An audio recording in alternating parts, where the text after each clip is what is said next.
Ešte pol hladu, počkaj. Aha, no už dobre vyzerá. Už som ju videla. To som chcela vidieť. Môžeš si to prepáť, že som ti to... Pozri sa. Dobrú chuť.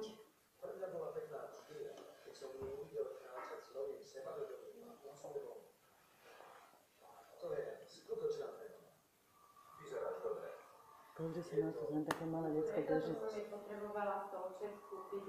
Lenka, ale toto není bežné, aby takéto malé dieťa len tak samostatne jedlo. Ale mama, ona má pekná nepriateľ, je to už. Ale podbradník sme mali dať, lebo celý pyžamo. To je jedno, či bol pyžamo alebo podbradník. Perfektné, dobrú chuť.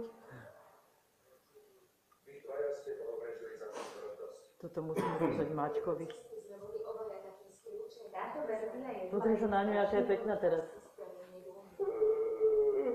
Pozri. Si chcel kúkať správy. Keď ja mu to furt Prečo mu to prepínaš? Však ale keď išiel do pivnice, ja som bola vedavá, jak vyzerá, keď je schudnutá. A sladko, pomaličky to papaj. Strašne dobre takto ten kúskus. A ja to robím tiež. Ale takto si to robíš s ovocím a so škoricou? Už som si to robila na sladko. S medom a so škoricou. Dávame tam napríklad nastrúhané jablčko. A škoricu rada dávam, lebo tá je ako... Škorica je veľmi zdravá na tráviaci systém. Takúto istú veľkú misku zjedla aj na raňajky. Už si šlápla do toho. Je to šláta. Ďakujem.